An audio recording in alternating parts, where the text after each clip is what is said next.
Kemarin saya membuat sebuah postingan sangat pendek. Postingan saya begini tulisannya. Ironisnya, orang yang paling sering membawa-bawa nama Tuhan, seringkali akan menjadi orang yang paling sulit untuk menerima ketetapan Tuhan. Postingan itu berdasarkan apa yang saya amati dari curhatan-curhatan yang masuk, yang banyak juga yang religius. Boleh dibilang prosentase orang yang tidak beragama dengan yang beragama yang curhat kepada saya, jelas banyak yang beragama, jarang yang ateis. Tapi kenapa orang-orang ini malah menjadi bagian dari orang yang sulit sekali menerima ketetapan Tuhan? Apa sih ketetapan Tuhan? Ya sesuatu yang sudah terjadi gitu loh. Apapun baik, tidak baik, itu ketetapan Tuhan gitu loh. Banyak orang yang sulit menerima ini. Nah pertanyaannya kenapa? Yang menarik adalah postingan saya kemarin itu langsung banyak orang yang mengaitkannya dengan pemilu. Nah, ya mungkin mereka termasuk orang yang sulit menerima ketetapan itu ya. Tapi terserah Anda nanti mau membawa video ini kemanapun, tapi gara-gara postingan saya kemarin yang cukup rame, akhirnya menginspirasi saya dan akan saya bahas dalam video kali ini. Selamat menyaksikan. Desain manusia itu seperti ini, ini ya. Sebaik-baiknya orang ada potensi jahat dalam dirinya yang belum terstimulasi. Sejahat-jahatnya orang ada kebaikan di dalam dirinya. Yang ini kalau kita sentuh terus ini mau besar.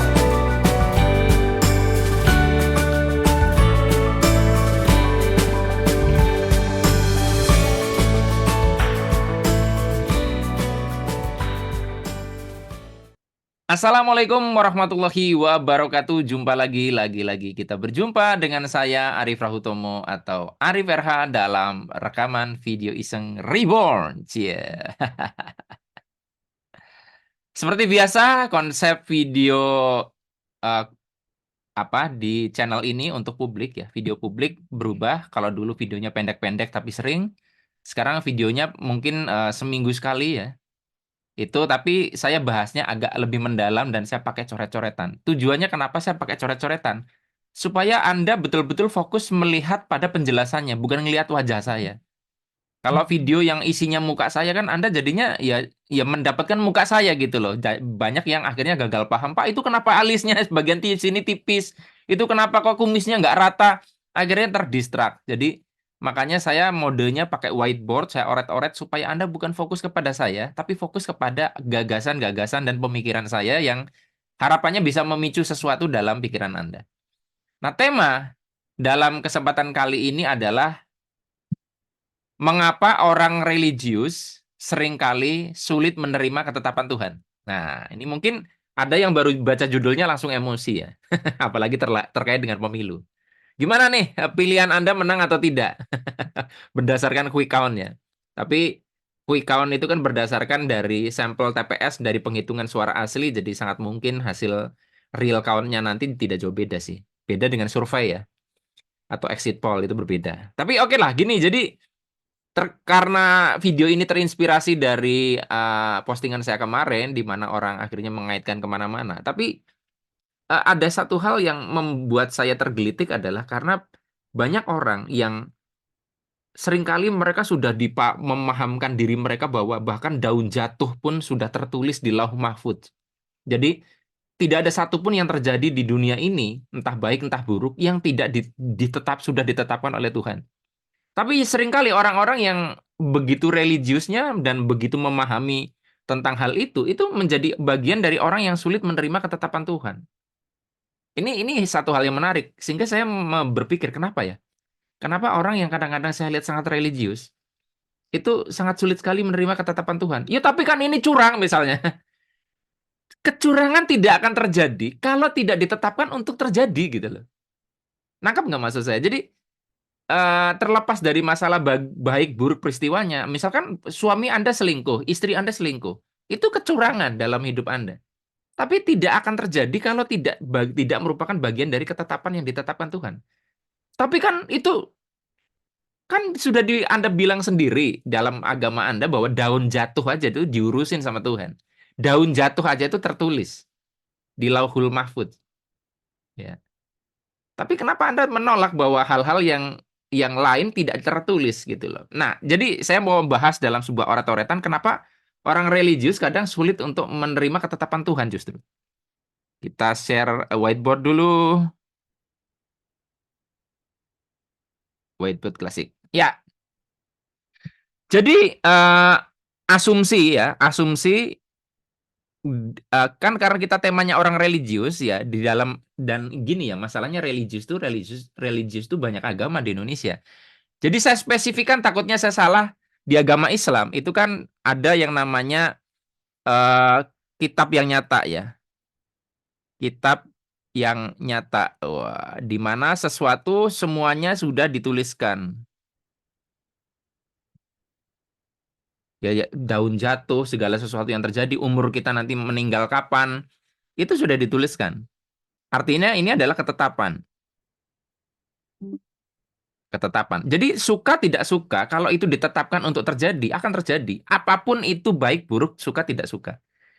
Nah, banyak orang yang religius itu meyakini ini, meyakini ini.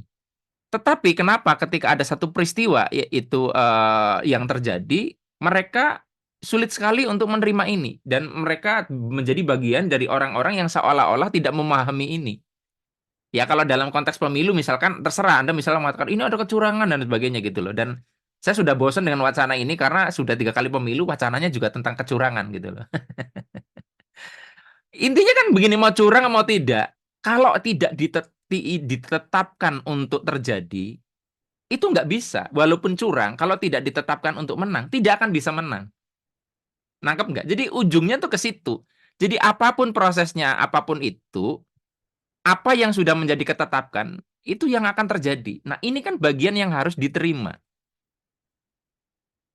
Nah, yang menarik adalah orang-orang yang sangat religius, yang membawa-bawa nama Tuhan, bahkan ya maaf saja ya, dalam pemilu banyak loh teman-teman saya yang kalau tidak pilih nomor ini berarti Anda tidak masuk surga.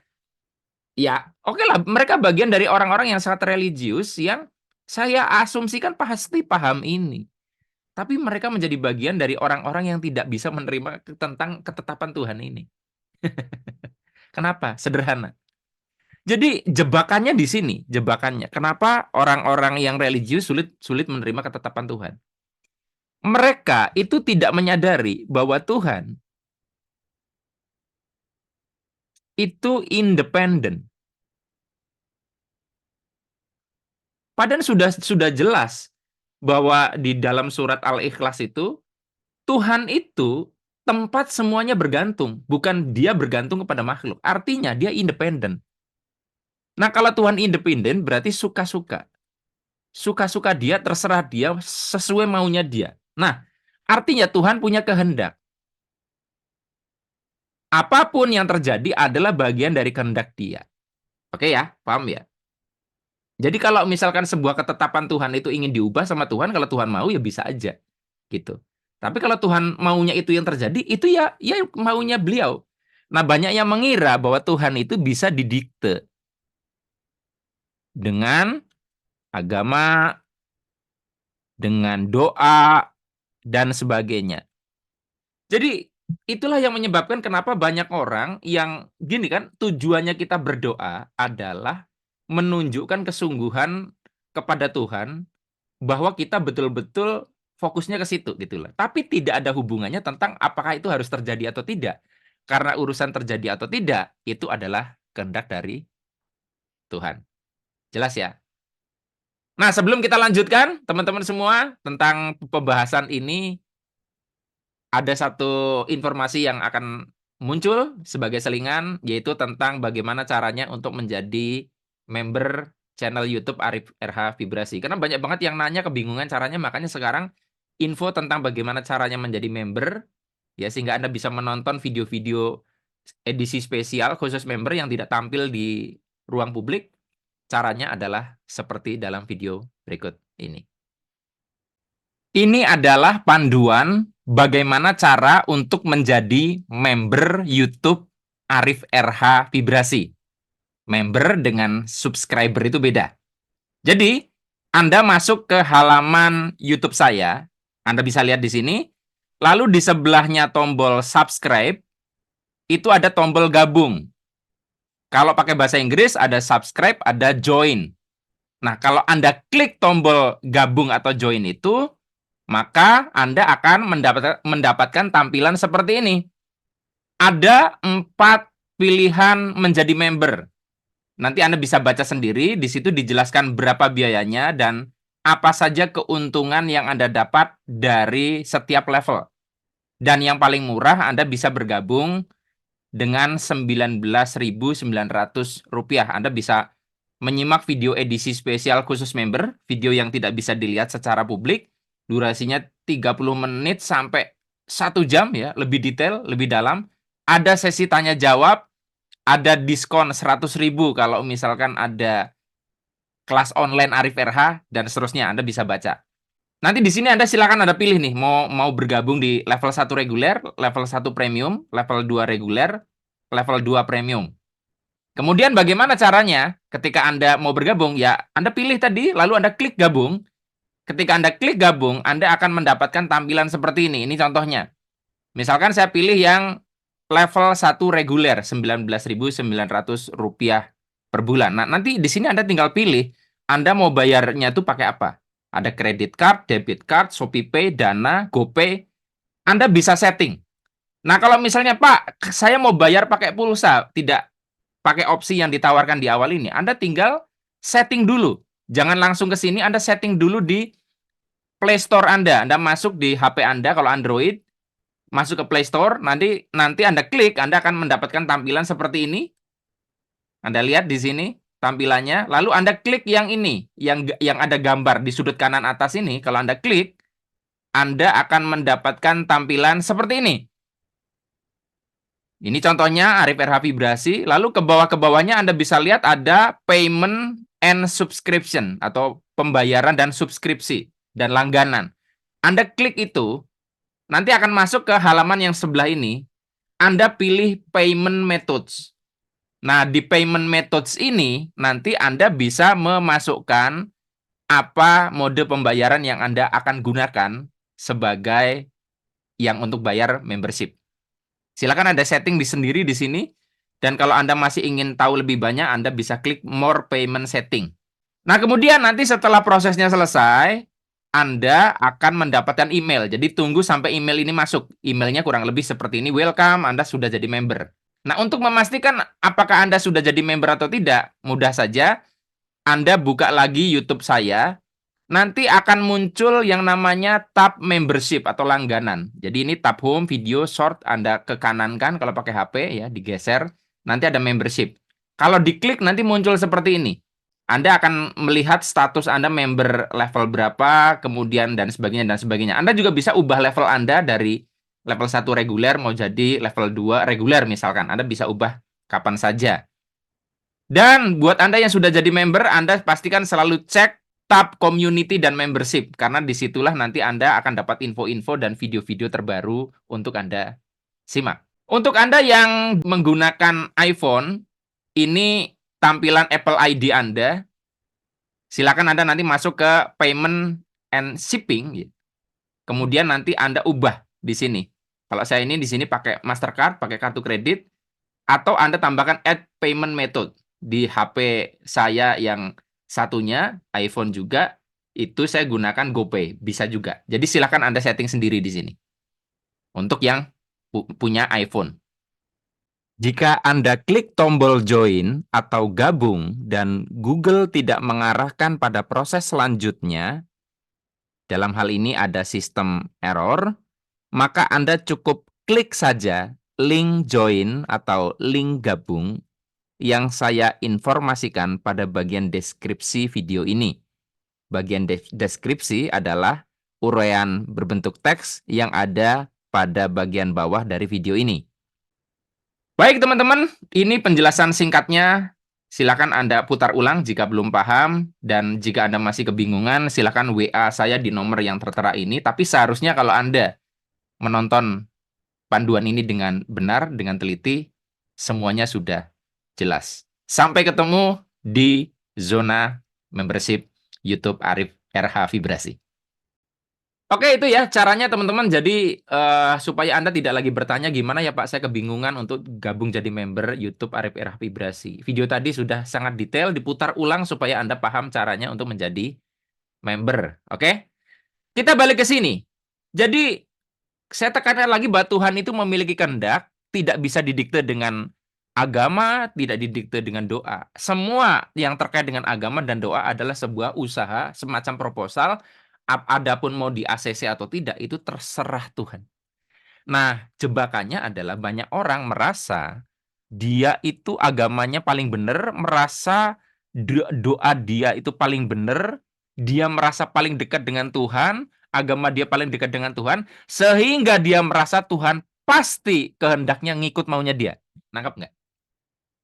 Karena dia akhirnya merasa bahwa Tuhan itu pasti ngikut maunya dia, ketika ternyata kehendak Tuhan berbeda, maka orang-orang ini akan menjadi bagian yang paling sulit menerima ketetapan Tuhan. Suka tidak suka, Tuhan kadang sering membuat satu kenyataan yang berbeda dari yang kita harapkan. Misalnya ya, kita melihat ada orang yang berbuat tidak baik, lalu dia kok lebih berhasil dibandingkan Anda yang berbuat baik. Ya, itu bagian dari ketetapan Tuhan gitu. Anda harus terima itu. Kalau di dalam otak Anda ya harusnya orang tidak baik tidak bisa sukses, orang yang baik pasti sukses. Masalahnya Tuhan itu punya caranya sendiri untuk menjalankan kehidupan. Orang itu orang punya ekspektasi, sementara Tuhan itu memiliki rencana penglihatan yang melampaui ekspektasi. Karena kalau dunia hanya diatur dari maunya Anda, ingat loh, orang yang sama-sama yakin seperti Anda, orang-orang yang sama yakinnya agamanya paling benar, itu nggak cuman Anda. Itu banyak orang yang berbeda agama, orang yang berbeda isi doa, semuanya. Kalau misalkan saya gunakan kalimat kasar, memaksa Tuhan harus sesuai dengan maunya mereka. Kan saya sudah bilang bahwa kalau memang jalannya kehidupan ditentukan berdasarkan agama tertentu, doa tertentu, harusnya yang menang Piala Dunia itu adalah selalu Arab Saudi. Karena misalnya agama Islam di sana, Nabi Muhammad di sana, rumah Tuhan di sana, doa yang paling cepat dikabul di sana. Tapi kenapa Arab Saudi boleh dibilang sampai hari ini belum pernah menang Piala Dunia? Makanya kan saya bolak-balik bilang bahwa dalam hidup tuh variabelnya kompleks, nggak cuma doa, nggak cuma tentang terkait dengan vibrasi, tapi ada usaha teknis. Itulah sebabnya kenapa Arab Saudi sekarang juga mencoba untuk menaikkan sepak bola mereka dengan mendatangkan pemain-pemain dari Eropa supaya kualitas liganya jadi bagus, bisa memperbesar peluang pemain-pemain lokalnya jadi ikut terangkat kualitasnya, kayak gitu ya. Nangkep ya, balik ke sini. Jadi teman-teman semua, jadi dicek diri Anda. Kalau Anda sering berdoa, semakin Anda mendekat kepada Tuhan, kok membuat Anda sulit sekali menerima kenyataan. Kenapa ya aku berharap dia memilih aku sebagai calon pasangan hidupnya, kok dia memilih orang lain. Padahal aku sudah berdoa, perasaan aku sudah mendekat kepada Tuhan. Nah itu dia. Ketika Anda sering banget berdoa, Anda sering ritual agama, dan Anda itu malah sulit sekali menerima ketetapan Tuhan, maka boleh saya katakan Anda memahami agama, tapi Anda tidak memahami Tuhan. Padahal basic dari memahami agama dengan benar adalah memahami Tuhan. Dan itu udah jelas banget, Tuhan itu semau-maunya dia. Tuhan tidak selalu berpihak kepada kita. Karena Tuhan itu mengurusi semuanya. Tidak hanya memayungi Anda yang merasa paling benar doanya, merasa agamanya paling benar, merasa harapannya paling bagus. Itu dia yang jadi masalah. Nah, jadi saya sering kadang tersalut-salut dengan orang yang ya dia secara ritual agama tidak terlalu sampai sebegitunya ya. Tetapi memiliki kesadaran bisa menerima kehidupan itu tidak selalu berjalan sesuai dengan maunya dia.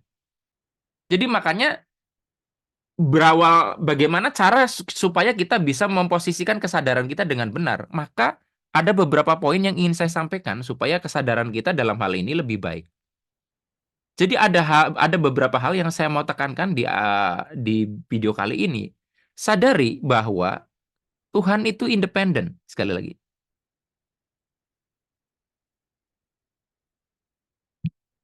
Tuhan itu tidak tidak tergantung kepada satu kelompok tertentu, satu agama tertentu. Tuhan itu independen, suka-suka dia.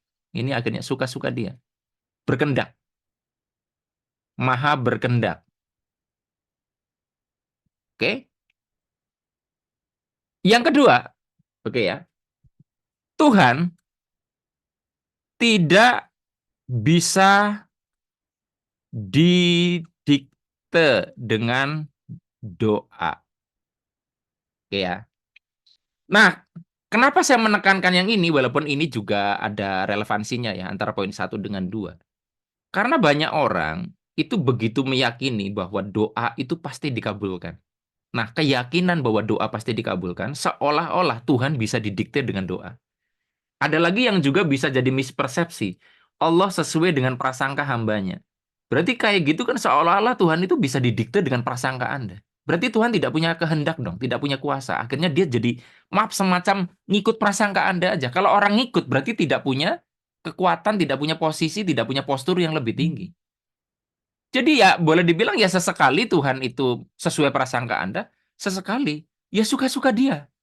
Jangan-jangan yang sering terjadi, kita menganggap bahwa Tuhan sesuai prasangka kita, padahal sebetulnya prasangka kitalah yang sesuai dengan ketetapan Tuhan, makanya jadi sesuai. Kita tidak tahu. Oke ya. Yang ketiga, ini yang paling basic. Apa yang kita anggap baik, wah ini panjang banget ya. Baik versi Tuhan, baik versi Tuhan, baik buruk. Orang itu menjadi sulit sekali menerima ketetapan Tuhan ketika dia itu merasa baik, baik secara pribadi, baik secara agama, baik secara doa, sehingga menakar bahwa apa yang dipilih Tuhan untuk terjadi itu tidak baik. Banyak orang lupa bahwa apa yang dianggap kau baik, belum tentu apa yang engkau anggap baik, itu menurut Tuhan baik. Begitu pula apa yang Tuhan anggap tidak baik, menurutmu Anda baik, itu bisa kebalik-balik. Saya ulangi ya, takutnya saya belibet. Jadi menurut Anda baik, menurut Tuhan belum tentu. Menurut Anda tidak baik, menurut Tuhan belum tentu, bisa sebaliknya. Jadi ketika sesuatu Anda anggap tidak baik terjadi, bisa saja menurut Tuhan itu baik. Ketika Anda mengharapkan sesuatu itu baik terjadi, sementara tidak diizinkan terjadi, ya menurut Tuhan bisa saja itu tidak baik. Nah, 3 basic ini sebetulnya cukup untuk membuat kita akhirnya menjadi pribadi yang religius tapi tidak kejebak sebagai bagian dari orang-orang yang menolak ketetapan Tuhan gitu. Nangkep ya? Nah, jadi terserah nih Anda mau kaitkan dengan pemilu ya dan sebagainya, tapi saya berharap sih eh, saya tidak mau membahas tentang pemilu ini curang, ini tidak etis dan sebagainya. Balik lagi, apapun yang terjadi itu ketetapan Tuhan dan sesuatu tidak mungkin terjadi kalau tidak ditetapkan Tuhan untuk terjadi. Nah, jadilah bagian dari orang-orang yang bisa menyadari hal itu. Karena kalau orang itu tidak bisa menerima hal ini, ya sesimpel ini, sorry, saya tutup aja deh, stop share ya. Maka ya, nanti dalam hal-hal lain kita akan ngerasa ngatur gitu loh, bahwa kehidupan itu harus sesuai dengan maunya kita. Seiring umur saya bertambah, saya semakin menyadari bahwa ternyata hidup itu tidak selalu berjalan sesuai maunya kita. Tuhan memutuskan tidak selalu sesuai dengan maunya kita. Makanya definisi dari pasrah itu lebih serah adalah menyadari bahwa apapun yang kita upayakan, apapun yang kita minta, ujung-ujungnya kita harus ngikut maunya kehidupan. Tapi ya bebas saja. Bisa jadi ada di antara Anda yang nonton video ini ya tidak berubah juga setelah nonton video ini. Ya monggo lah. Dan selamat bagi teman-teman yang calon pilihannya kemarin dinyatakan menang secara quick count, ya kita tidak tahu nanti real count-nya, tapi biasanya nggak berbeda. Dan semoga bagi Anda yang calon pilpresnya kemarin tidak menang secara quick count maupun real count, nanti bisa diberikan sebuah peningkatan kesadaran supaya Anda menjadi bagian dari orang-orang yang bisa menerima apapun yang terjadi dalam kehidupan walaupun itu tidak sesuai dengan maunya Anda. Sampai ketemu lagi dalam rekaman video Iseng Reborn yang selanjutnya. Mohon maaf apabila ada salah-salah kata. Saya akhiri billahi taufiq wal hidayah. Wassalamualaikum warahmatullahi wabarakatuh. See you.